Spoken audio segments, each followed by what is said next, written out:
श्रीमद् भागवत जी के महात्म के अंतर्गत एक और सुंदर पावन प्रसंग का वर्णन श्री व्यास जी महाराज करते हैं और लिखते हैं, आत्मदेवः पुरे तस्मिन् सर्ववेद विशारदः श्रौत स्मारतेषु निष्णातो द्वितीय इव भास्करः। तुंगभद्रा नदी के तट पर एक बहुत सुंदर नगर बसा था और उस नगर में चारों वर्णों के लोग ब्राह्मण, क्षत्रिय, वैश्य और शूद्र निवास करते थे। उसी नगर में आत्मदेव नाम के एक ब्राह्मण भी रहते थे। आत्मदेवः पुरे तस्मिन् सर्ववेद विशारदः, कहा आत्मदेव नाम के जो ब्राह्मण थे वो चारों वेदों के ज्ञाता थे, शास्त्रों के भी ज्ञाता थे। कर्मकांड को जानने वाले ब्राह्मण थे, ईश्वर चिंतन करने में बड़े धनवान थे और आत्मदेव भिक्षा मांग करके जीवन यापन किया करते थे। व्यास जी लिखते हैं कि आत्मदेव भिक्षा मांग करके जीवन यापन करते थे। आत्मदेव की पत्नी थी और उस पत्नी का नाम था धुंधली। भिक्षुको वित्तवान लोके तत्प्रिया धुंधली स्मृता स्ववाक्य स्थापिका नित्यम सुंदरी सुकुलोद्भवा। का आत्मदेव जी की जो पत्नी थी उसका नाम था धुंधली। क्या नाम था? धुंधली। आत्मदेव भिक्षा मांग के जीवन यापन करते थे। इनकी पत्नी का नाम धुंधली था। अच्छे कुल की, अच्छे परिवार की थी, देखने में सुंदर थी, लेकिन थोड़ी सी चिड़चिड़ालू, झगड़ालू थी। जैसा कि धुंधली नाम से ही समझ में आता है, धुंधली का अर्थ होता है दुधा वृत्ति च धुंधली, जिसकी दो वृत्तियां हों, जिसका मन दो प्रकार की बातें करे, जो चाहती भी है और नहीं भी चाहती, वो है धुंधली। जो भूखी है पर भोजन भी नहीं करना, जिसे घूमना है पर घर से निकलना भी नहीं, ऐसी है धुंधली। दुधा वृत्ति च धुंधली, दो स्वभाव है, चाहती भी है नहीं भी चाहती, चिड़चिड़ालू है, झगड़ालू है और थोड़ी सी कंजूस है। आत्मदेव की पत्नी। आत्मदेव का आधा जीवन लगभग बीत गया। आधा जीवन मतलब आत्मदेव के लगभग 50 वर्ष बीत गए। ये दोनों पति पत्नी 50 साल के हो गए। इनके जीवन में कोई संतान नहीं है, लेकिन 50 वर्ष के जब हो गए तब तक धुंधली ने कुछ भी नहीं कहा कि मुझे चाहिए है या नहीं, पुत्र या पुत्री, कुछ भी नहीं। 50 वर्ष बीतने के बाद अपने पति से एक दिन कहती है, मुझे तो संतान चाहिए। अब आत्मदेव भी कहते हैं, पहले तो खूब समझाया कि रे देवी, अब ये उम्र संतान उत्पन्न करने की, बच्चे पैदा करने की है।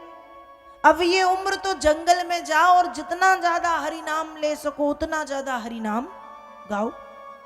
ये उम्र संतान उत्पत्ति की नहीं है। पर धुंधली तो धुंधली अड़ करके बैठ गई, मुझे तो संतान चाहिए, बेटा हो बेटी हो, मुझे तो संतान चाहिए। आत्मदेव जब समझाने की कोशिश करते तो धुंधली क्या कहती, दिग्जीवितम प्रजाहीनम दिग्रहम चौ प्रजाम बिना दिग्धनम चानपत्यस्यो दिक्कुलम संततिम बिना। दिग्जीवनम प्रजाहीनम, ऐसे जीवन को धिक्कार है जिस जीवन में कोई संतान ना हो। दिग्रहम चौ प्रजाम बिना, ऐसे घर को धिक्कार है जिस घर में कोई खेलने कूदने वाला, रोने गाने वाला, चिल्लाने वाला, हंसने वाला, शोर करने वाला ना हो, ऐसे घर को धिक्कार है। दिग्धनम चानपत्यस्यो, ऐसे धन को धिक्कार है जो तिजोरी में रखा रखा सड़ रहा है और जिसे कोई नष्ट करने वाला नहीं।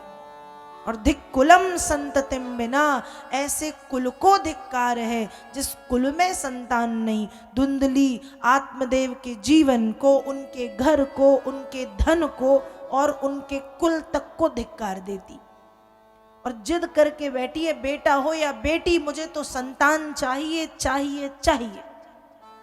अनेक अनेक बार समझाने पर भी जब नहीं मानी, आत्मदेव इतने परेशान हो गए कि उठते ही साथ कहती संतान दो। उठते बैठते सोते जागते खाते पीते आते जाते हर समय बस एक ही जिद करती कि संतान चाहिए।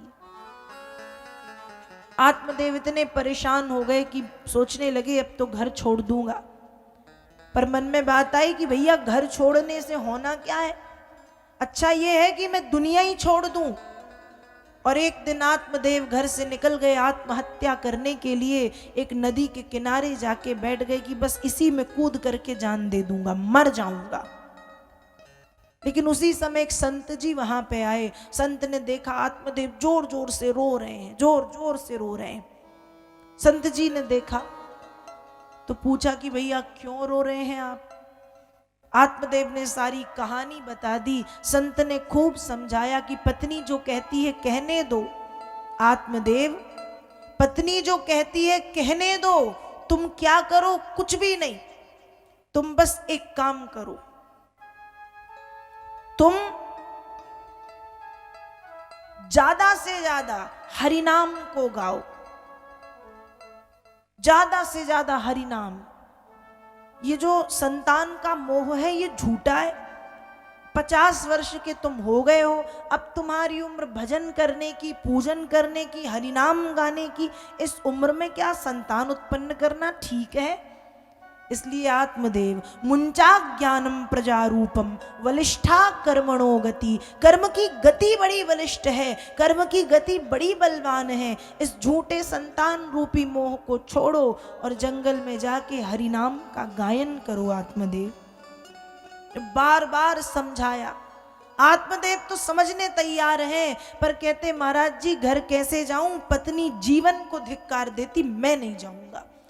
या तो संतान प्राप्ति का कोई मार्ग बता दो या तो मुझे मर जाने दो। पर ध्यान रखिएगा संत तो संत होता है। रामचरितमानस में गोस्वामी जी लिखते हैं, संत हृदय नवनीत समाना। संत कौन है? कहा संत का जो हृदय है वो नवनीत मतलब मक्खन की तरह कोमल होता है। जैसे मक्खन में घी छिपा होता है, मक्खन से घी निकलता है, वो घी ऋषि मुनियों के हवन के काम में आता है। कहा वैसे ही संत पुरुषों के हृदय में दया छुपी हुई होती है, जो दुखी जनों के दुख को दूर करने के काम में आती। संतों का हृदय मक्खन की तरह होता है। संत जी को दया आ गई और संत जी ने कहा ठीक है भैया रो मत, ना आत्महत्या करो, मैं एक फल देता हूं। ये फल अपनी पत्नी को खिलाना और अपनी पत्नी से कहना कि 1 वर्ष तक तुम्हारी पत्नी मेरे द्वारा बताए गए नियमों का यदि पालन करेगी तो जैसी संतान वो चाहती है, गुणवान, धनवान, ऐश्वर्यवान, कीर्तिवान, विद्वान, सुंदर, वैसी संतान उसको मिल जाएगी। नियम क्या है? कहा ये फल खिलाना, 1 वर्ष तक तुम्हारी पत्नी सत्य बोले, पहला नियम। दूसरा नियम 1 वर्ष तक तुम्हारी पत्नी एक समय भोजन करे। तीसरा नियम 1 वर्ष तक तुम्हारी पत्नी जाप करे। चौथा नियम 1 वर्ष तक तुम्हारी पत्नी संयम से रहे। और 5वां नियम 1 वर्ष तक तुम्हारी पत्नी थोड़ा थोड़ा दान करती रहे।